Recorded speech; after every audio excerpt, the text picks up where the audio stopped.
Terima kasih kerana memilih channel ini untuk mendapatkan berita terbaru setiap hari. Bagi anda yang pertama kali berada dalam channel ini, sila pertimbangkan untuk tekan butang like, subscribe dan komen video ini untuk penambahbaikan pada video akan datang. Berita politik, berita semasa, berita ekonomi, berita kesihatan, pendidikan dan segalanya ada dalam channel ini.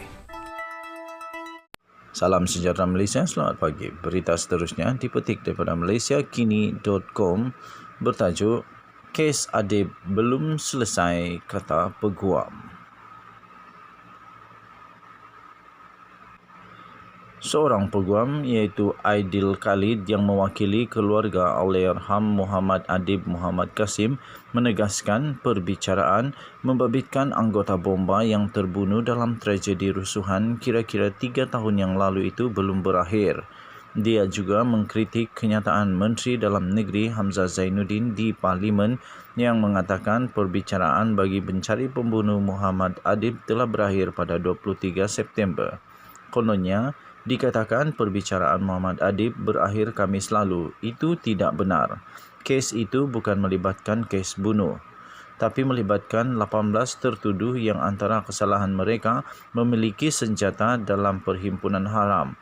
Mereka dituduh di bawah tuduhan yang bukan tuduhan bunuh. Maksudnya, setakat ini pembunuh belum pernah lagi dituduh.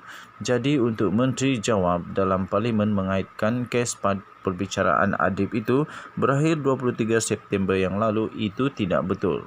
Pada 22 September yang lalu, utusan online melaporkan kenyataan Hamzah bahawa kes perbicaraan kematian Muhammad Adib berakhir pada 23 September.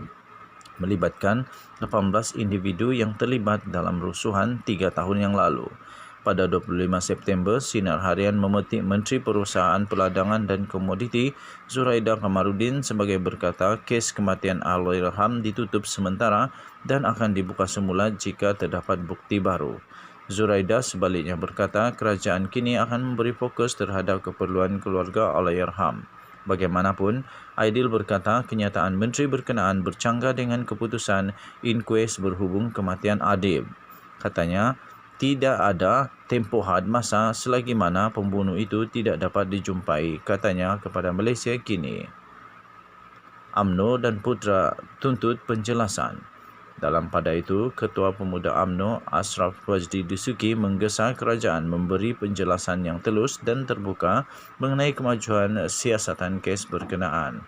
Kenyataan Zuraida ini sekaligus mengesahkan dapatan Mahkamah Coroner pada 26 September 2019 bahawa anggota bomba itu terkorban akibat perbuatan jenayah bunuh oleh 2 atau lebih individu yang tidak dikenali berbanding dakwaan bekas Peguam Negara Tommy Thomas dahulu. Justru Pemuda UMNO mendesak agar kerajaan melalui Menteri Dalam Negeri dan Jabatan Peguam Negara untuk memberikan penjelasan secara telus dan terbuka mengenai kemajuan siasatan kes yang menjadi sejarah hitam negara, katanya. Tambahnya lagi, rakyat dan keluarga arwah berhak untuk mengetahui bagaimana siasatan yang dijalankan sebegitu lama gagal membawa suspek ke muka pengadilan, katanya. Katanya, Pemuda UMNO kekal komited untuk menggesa kerajaan agar terus berusaha mengenal pasti pesalah-pesalah jenayah berkenaan. Sementara itu, Ketua Wira Parti Putra Malaysia Nasrul Ali Hassan mempersoal dapatan inkuest Muhammad Adib yang kini bagaikan dipandang sepi. Katanya, suara pihak yang memperjuangkan kematian Muhammad Adib kini sudah tidak kedengaran lagi. Apa ada jadi dengan dapatan inkuest arwah Adib? Semua pemimpin kerajaan hari ini baik dari PAS, PN, UMNO dan segala sesekutunya hipokrit dan cakap tak serupa bikin, katanya dalam kenyataan itu. Tambahnya lagi, semasa tiada jawatan terpekik terlolong minta rakyat sokong mereka, tuntut kebenaran untuk arwah Adib. Bila kuasa di tangan, semua jadi pengecut dengan alasan nak jaga kehormatan kaum. Sewajarnya beri satu keputusan jelas dan adil. Itu yang keluarga dan seluruh rakyat Malaysia perlu tahu ketika dihubungi. Muhammad Adib, 24, yang juga anggota Unit Bantuan Perkhidmatan Kecemasan EMRS Balai Bomba dan Penyelamat Subang Jaya menghembuskan nafas terakhir pada 17 Disember 2018 di Institut Jantung Negara.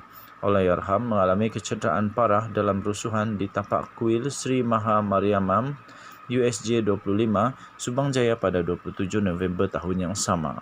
Pada 27 September 2019, Mahkamah Coroner memutuskan kematian Muhammad Adib adalah disebabkan perbuatan jenayah yang dilakukan dua atau tiga individu yang tidak diketahui. Sekian berita, salam sejahtera, selamat pagi Malaysia, bye-bye.